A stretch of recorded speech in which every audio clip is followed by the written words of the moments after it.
Students, today we will discuss about Charles law.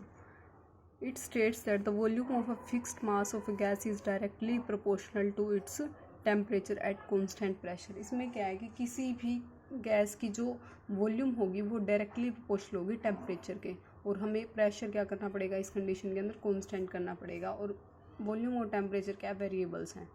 तो इससे conclusion ये निकला कि volume is directly proportional to temperature, यानी टेम्परेचर अगर इंक्रीज़ होगा तो वॉल्यूम भी इंक्रीज़ होगी, और टेम्परेचर अगर डिक्रीज़ होगा तो वॉल्यूम भी डिक्रीज़ होगी, और प्रेशर को हमें कांस्टेंट रखना है। जैसे कि अगर हम टेम्परेचर इंक्रीज़ करते हैं तो एटम्स और मॉलिक्यूल की क्या है स्पीड इंक्रीज़ होती है, या मतलब ये मान लो काइनेटिक एनर्जी बढ़ती है, उनकी काइनेटिक एनर्जी बढ़ेगी तो मॉलिक्यूल से एक दूसरे से फार अवे चले जाएंगे, तो उस वजह से क्या है वो ज़्यादा वॉल्यूम ऑक्यूपाई करेंगे। इसका मतलब क्या है, टेम्परेचर जितना बढ़ेगा उतना ही वॉल्यूम क्या होगी, इंक्रीज़ होगी। हमने प्रोपोर्शनलिटी कांस्टेंट को के मान लिया, तो V/T इक्वल टू क्या आ गया, कांस्टेंट आ गया। उसके बाद क्या है, for each degree rise in temperature volume of A gas increases by 273.15 of the original volume of the gas at 0 degree Celsius. यानी कि इसके अंदर क्या है कि अगर हमने 0 डिग्री सेल्सियस इनिशियल टेम्परेचर लिया हमने उसके, और उस टाइम इनिशियल जो वॉल्यूम थी वो थी 1 लीटर, उसके बाद हमने टेम्परेचर को 1 डिग्री इंक्रीज़ कर दिया, यानी 1 सेल्सियस कर दिया। पहले 0 डिग्री सेल्सियस था, अब 1 डिग्री सेल्सियस कर दिया, और वॉल्यूम हो गई हमारी ओरिजिनल वॉल्यूम से। जैसे अब पहले हमने V0 मान लिया इनिशियल वॉल्यूम को, अब क्या हो जाएगा V1 किसके इक्वल होगा, 1/273.15 part of original volume. For example हमने 0 डिग्री सेल्सियस पे वॉल्यूम मानी जैसे 1 लीटर, ये है वॉल्यूम आपकी, जिसको आप ओरिजिनल वॉल्यूम बोल सकते हो, ओरिजिनल वॉल्यूम। उसके बाद हमने क्या किया, टेम्परेचर को इंक्रीज़ कर दिया 0 degree Celsius to 1 degree Celsius.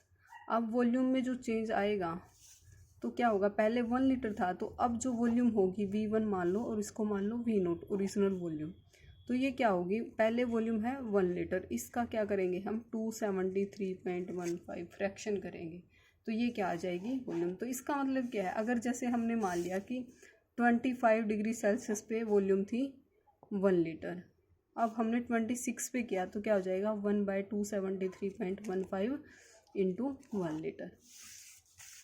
अब हम क्या करते हैं, एक केस ये कंसीडर करते हैं कि पहले 0 डिग्री सेल्सियस पे वॉल्यूम थी V1, अब हमने 2 डिग्री सेल्सियस पे कराएंगे, यानी कि 2 डिग्री इंक्रीज़ आ गया यहाँ पे टेम्परेचर के अंदर, तो ओरिजिनल वॉल्यूम में क्या आएगा 2/273.15 इंटू V1, जो इस टाइम वॉल्यूम होगी इंक्रीज़ होगा वो इसके इक्वल होगा। अब हमने क्या कर दिया, अब जैसे टेम्परेचर जब T0 था जो वॉल्यूम थी वो क्या थी V0। अब टेम्परेचर अगर हमने मान लिया, टेम्परेचर मान लिया कि T डिग्री है तो वॉल्यूम क्या हो जाएगी VT, ठीक है। तो हम क्या लिखेंगे, अब जो आपकी T वाली वॉल्यूम है उसको हम किस तरह से लिखेंगे, VT इज इक्वल टू क्या होगा, T टाइम्स की बात की हमने तो T इंटू V0 / 273.15, क्योंकि V0 क्या थी, ओरिजिनल वॉल्यूम थी, 1 डिग्री में इंक्रीज़ करते तो 1/273.15 करते, लेकिन हमने T डिग्री इंक्रीज़ किया टेम्परेचर, तो हम क्या लिखेंगे T/273.15। तो यहाँ से क्या आ जाएगा कि जो अब वॉल्यूम है वो क्या होगी, VT is equal to V0 plus T/273.15 into V0, ठीक है। तो अब क्या हो जाएगा, V0 हमने कॉमन ले लिया तो क्या आ जाएगा 1 + T/273.15, तो VT equal to V0 into this. ये इक्वेशन नंबर 2 है। तो हम इस इक्वेशन से कैसे डिफाइन कर सकते हैं केल्विन स्केल ऑफ टेम्परेचर को, कि केल्विन स्केल होगी वो 273.15 plus degree Celsius is equal to kelvin. अगर ये डिग्री सेल्सियस में है तो हम इसको क्या लिखेंगे, ये केल्विन में आ जाएगा total. Kelvin temperature scale is also called absolute temperature scale, इसको हम एब्सोलूट टेम्परेचर स्केल भी बोलते हैं।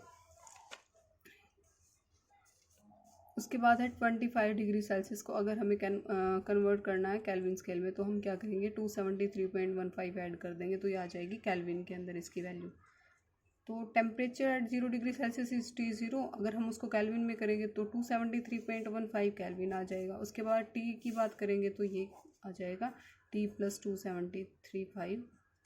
273.15 केल्विन, तो इक्वेशन 2 से क्या आ गया, V T upon V naught equal to, इसको हम क्या बोलेंगे, टेम्परेचर एट टी, इसको बोलेंगे टेम्परेचर एट टी, और डिवाइड बाय 273.15 को हम क्या बोलेंगे, इनिशियल टेम्परेचर यानी एब्सोल्यूट, जहाँ पे 0 डिग्री सेल्सियस की हम बात करते हैं। तो V T by V naught किसके इक्वल आ गया, T T upon T note.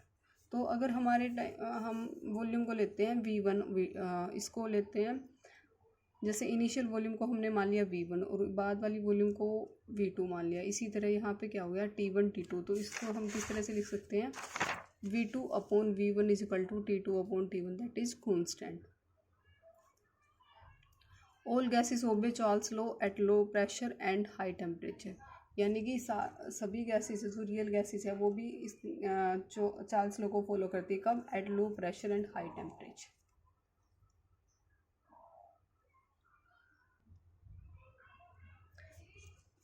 यहाँ पे क्या है, volume directly proportional to temperature था चार्ल्स लॉ के अंदर। तो जब हम वॉल्यूम टेम्परेचर ग्राफ प्लॉट करते हैं तो ये बनता है ग्राफ।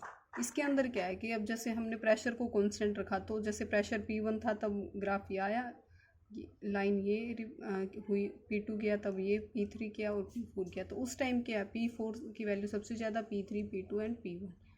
और जो वॉल्यूम और टेम्परेचर की लाइन है, हम इस लाइन को क्या बोलेंगे, आइसोबार। जैसे टेम्परेचर कांस्टेंट था तो हमने कहा था आइसोथर्म, और अगर प्रेशर कांस्टेंट होता है तो उसको बोलते हैं हम आइसोबार। इसी तरह जब वॉल्यूम कांस्टेंट होती है तो उसको बोलते हैं हम आइसोकोर। उसके बाद है गे-लुजेक्स लॉ। लुजेक्स लॉ के अकॉर्डिंग क्या है, pressure of gas is directly proportional to the temperature at constant volume. इसके अंदर वॉल्यूम कांस्टेंट है और प्रेशर क्या है, directly proportional to the temperature, यानी कि जितना टेम्परेचर बढ़ेगा प्रेशर उतना ही बढ़ेगा। तो यहाँ से क्या आ जाएगा, P is directly proportional to T at constant volume. Volume यहाँ पर कांस्टेंट है, पहले केस में क्या था, टेम्परेचर कांस्टेंट था, फिर प्रेशर कांस्टेंट था ना, वॉल्यूम इज कांस्टेंट। तो क्या आ गया, P by T is equal to constant. इसमें भी जब हम प्रेशर और टेम्परेचर के बीच में ग्राफ प्लॉट करेंगे तो ये जो लाइंस होंगी, इनको हम इस लाइन को क्या बोलेंगे, आइसोकोर। जब वॉल्यूम कांस्टेंट होती है तो हम क्या लिखते हैं, आइसोकोर्स। तो यहाँ पर क्या होगा, यहाँ पर जैसे वहाँ पे क्या था, P4 की वैल्यू सबसे ज़्यादा थी, इसी तरह यहाँ पर V4 V3 V2 और V1। तो आपको ये याद रखना है कि आइसोथर्मल लाइन कौन सी होती है, जब टेम्परेचर कांस्टेंट हो और प्रेशर और वॉल्यूम के बीच में ग्राफ हो। आइसोबार के अंदर हमें क्या करना है कि यहाँ पे क्या होना चाहिए, प्रेशर कांस्टेंट होना चाहिए और टेम्परेचर और वॉल्यूम और टेम्परेचर के बीच में ग्राफ। इसी तरह आइसोकोर के अंदर क्या, प्रेशर और टेम्परेचर में ग्राफ होगा और वॉल्यूम कांस्टेंट होगी, तो हम उसको आइसोकोर बोलेंगे। उसके बाद है एवोगैड्रोस लॉ। एवोगैड्रो लॉ में क्या था, it states that equal volume of all gases at same temperature and pressure contain equal number of molecules. इसके अकॉर्डिंग क्या है कि अगर हमने यहाँ पे NO2 गैस ली, उसका वॉल्यूम ले लिया हमने 3 लीटर, और टेम्परेचर मान लो 25 डिग्री सेल्सियस है और प्रेशर है 1 एटमॉस्फेयर। हम कोई भी वेरिएबल क्वांटिटी ले सकते हैं टेम्परेचर और प्रेशर की। इसी तरह ऑक्सीजन है, उसमें भी वॉल्यूम क्या है, 3 लीटर है और टेम्परेचर और प्रेशर भी सेम है। तो क्या होगा कि जो NO2 और O2 यानी कि नाइट्रोजन डाइऑक्साइड और ऑक्सीजन डाइऑक्सीजन, ये क्या है, NO2 और O2, इनकी जो वॉल्यूम है 3 लीटर दोनों की वॉल्यूम सेम हो, टेम्परेचर और प्रेशर को भी हमने कांस्टेंट कर रखा है। यानी कि इस केस में टेम्परेचर अगर 25 तो इस केस में भी टेम्परेचर क्या होगा, 25 डिग्री सेल्सियस और प्रेशर क्या होगा, 1 एटमॉस्फेयर।